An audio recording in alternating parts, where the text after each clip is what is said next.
Bill Burr's latest comedy special, Live at Red Rocks, dropped fairly recently here in good old 2022. And it was a dope special, really funny. I really enjoyed it, more so than I did his previous one, Paper Tiger, which I still really enjoyed, but I just didn't think it was as good as Walk Your Way Out or I'm Sorry You Feel That Way.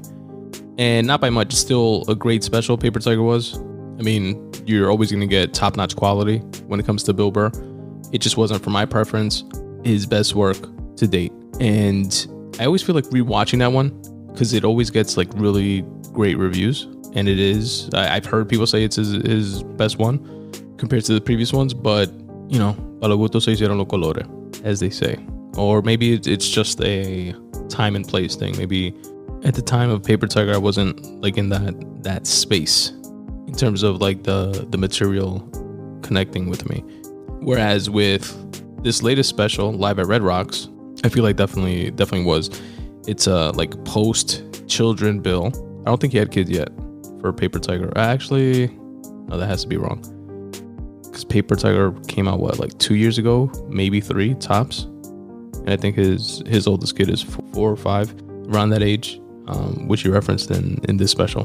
But you definitely get the more dad, parent type material in, of course, Bill Burr fashion, where he weaves in his rage and anger issues and trying to balance that with checking yourself and not trying to project that onto your kids, as I can definitely relate to. And I'm sure many of you can as well. Break that cycle, folks. If not you, then who?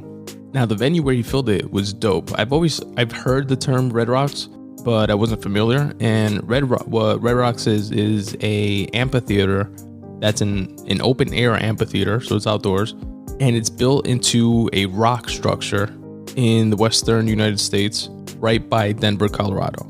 Hence the name Red Rocks, in reference to the reddish-looking mountains that the theater is built on. And it's open there. It's really cool. I would love to see something there one day. And Denver, you know, is known for being very left-leaning, very liberal. And it's always fun watching a comic that is witty enough and has the balls to like fuck with a crowd when that crowd is very left or very right. Like either way is like equally fun to me, because a comic like Bill could just like tear them up with sound, down the middle logic, balanced perspective that just gets like groans and oohs and ahs and shit like that. So that was definitely fun to see throughout the special. But here are some of my favorite lines and jokes, although I'm not going to do them justice, but spoiler alert, just in case you haven't seen the special. But I just love the craftsmanship, if you will, behind how some of these bits were written. And some stuff was just funny as fuck. But without further ado, he's speaking about cancel culture, again, in a very left-leaning Denver audience. You would think, you know, being in Denver, but them being fans of Bill, probably a little more balanced. But he's making a greater point of how you have to judge things that happen within the context of the time that they happen. Not this like retroactive canceling like bullshit that goes on nowadays. When you dig up something from, you know, decades ago that someone did or said, and then hold it against them based on today's standards. Now, there's obviously exceptions to that rule, right? Murder, rape, you know, like serious shit shouldn't have like a statute of limitations, you know, legally, in my opinion. Although that's not always the case everywhere, which just shows how upside down certain rule sets could be, legal or otherwise. But also from a social perspective, from this cancel culture perspective, shouldn't be the way either, in my opinion.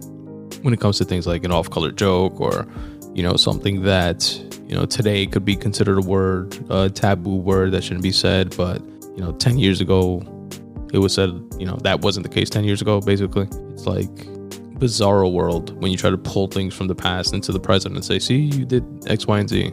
It's like, yeah, but that wasn't the law back then, or that was the norm back then, etc. Anyway, I digress. But he brings up the iconic video, which if you guys haven't seen, I'm gonna drop it in to the audio here so you guys can take a look, can hear it, can listen to it. because it is fucking wild. But I'll also link to it in the episode notes in case you guys want to watch it, because he does it with such a straight face. But Bill brings up the iconic Sean Connery video when he's being interviewed on like 2020 or like Barbara Walters show, which might be one and the same, I'm not sure. But Sean Connery was known for being misogynist, and she checks him on it and asks him, thinking that she kind of like cornered him into a corner, in a interview that's going to be seen by a very wide audience. And she says something to the effect of, "But you think it's okay to hit a woman? You've alluded to that in the past, or you've said it in the past, etc." So, something along those lines was her question, and expecting him to say, maybe something a little bit more PC than what he actually said. Maybe something along the lines of, "No, of course not. We should never resort to that, etc." Blah blah blah. And this is Sean Connery, and Sean Connery was fucking Sean Connery. Like James Bond era is Sean Connery, if I'm not mistaken. Definitely a big time actor already. That's why he's on the show. And then he just comes back with a straight face and says something along the lines of, "No, you speak to women sternly, and sometimes they just want to act up and they merit a slap or a backhand, and that's all right." some wild shit. Wild shit along those lines. But the hilarious thing of that situation is him saying that with a straight face, even then.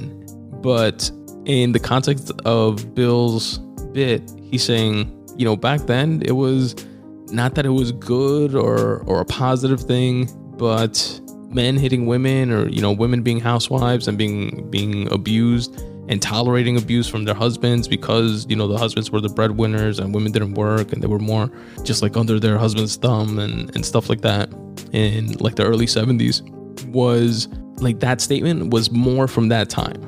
That statement said in 2021 is a fucking wild, crazy statement, or in 2022 is a wild, crazy statement. But in the early 1970s, it was kind of like, yeah, I know 2 or 3 broads that come from domestic violence or something like that. You know what I mean? But it's definitely wild. If you guys have not seen that video, definitely search for it. Again, I'm going to try to link to it in the episode notes so you guys can check it out. And if I remember, I'll write myself a note here to drop it in the audio stream for you guys. Playing golf with men than women. Years ago, you did an interview, which may come back to haunt you. You know what I'm going to say, right? No. Okay. You did an interview in which you said, not the worst thing to slap a woman now and then. As I remember, you said you don't do it with a clenched fist. It's better to do it with an open hand. Yeah. Remember that? Yeah. Yeah. And I didn't love that. I haven't changed my opinion. You haven't? No, not at all. You think it's good to slap a woman? No, I don't think it's good. I think it's bad? I don't think it's that bad. I think that it depends entirely on the circumstances and if it merits it. Yeah. What would merit it?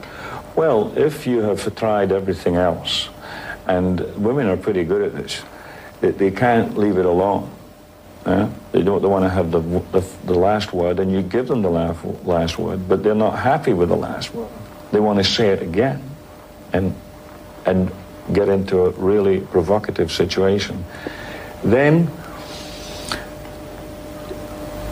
I think it's absolutely right. To give her a good slap? Yeah, absolutely. What if she gives you a good slap back? Well, then you get into another area. I mean, then maybe she's getting to like it, and then it becomes something else. I don't know. But seriously, I think that it's the last resort. He's not going to do it because he wants to do it. Huh? Wait till people see this interview. Are you going to get mail? Might get some female. I like this bit about feminists and how they blame men for women's sports not being as popular as men's sports, like women's boxing and the WNBA, etc. And he was saying something along the lines of, instead of blaming men, feminists should be packing out those fucking stadiums and rooting on the women, because the reason why their sports are not as popular is because they don't draw as much of an audience for whatever reason. But that was a good takeaway. And he kept playing around with this theme of, archetypes of people in the context of their time. He like compared parenting now, and like being a dad now, and how kids are like, hey, dad, want to play? Hey, dad, let's go ride bikes. Hey, dad, let's go toss the ball, etc., etc. And he was like, back in the 70s and the 80s, it was like, dad's coming. Oh, fuck, it's dad. Run. Get the fuck out of here. It was like you were scared and terrified of your father. And then he ties those like same concepts of like parenting then versus parenting now, and makes fun of himself in how there was this bit where he like painted a perfect picture of him yelling at his phone for, getting frustrated about something, having like a short fuse and anger issues, and him, if you listen to his podcast or have listened to Burr on other podcasts or have just followed his stand-up career, his like anger and, dealing with his anger issues are like a common through line in his life. But he talks about how now having kids, and especially his oldest, which again, I think is like around 4 or 5 years old, his daughter, he says it helps like soften him up and makes him check that behavior when he recognizes it.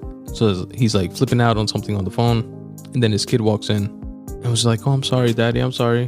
Because she was like freaked out. She thought that he was yelling at her. And then he got down and apologized and explained to her that it wasn't her. And he felt like shit because he was like, I'm committing the same mistakes that my dad committed. And I thought that was like a dope, vulnerable, teachable moment there, which he segued into how then his wife, noticing that situation, pulls him aside. He eventually, when the kid's not around, starts yelling at him for him not like controlling his like anger issues and stuff like that.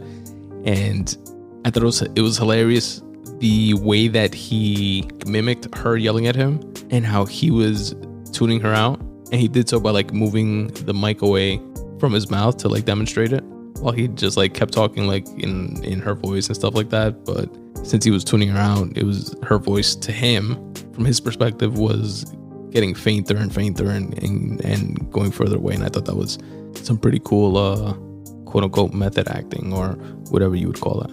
Then the last piece that I'll share with you guys was his abortion joke, which I thought was classic.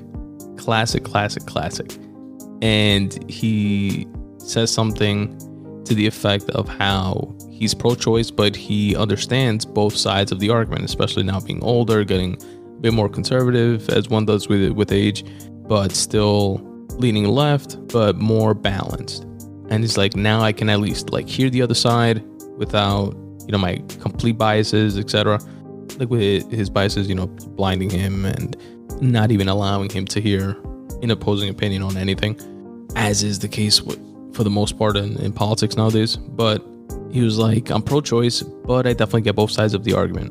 And he gives examples of both sides of the argument that are like logical, sound examples of why someone's pro-choice versus why someone's pro-life. And he's like, essentially the pro-life argument is that you're killing something within you, whether you want to call it a zygote or reference a certain gestation period or whatever it is. But whatever you're stopping, the process that you're stopping within you, whether it's a cell or a clump of cells, whatever it is, whatever you're stopping, if you didn't stop it, you would have had a baby in 9 months. So it's not like technically you're killing a baby, but what's going on there?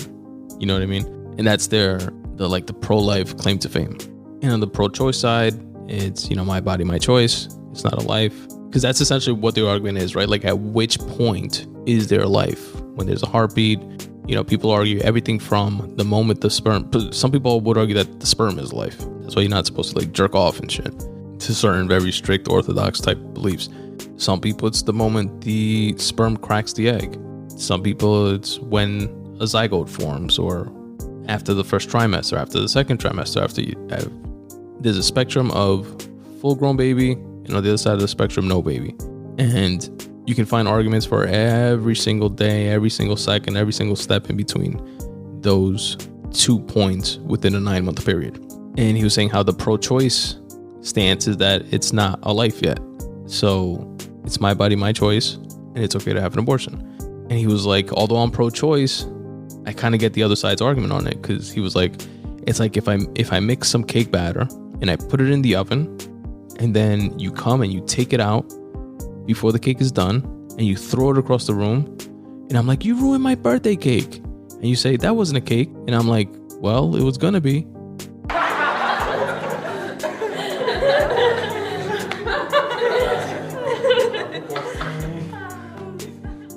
Yes, it was a good one.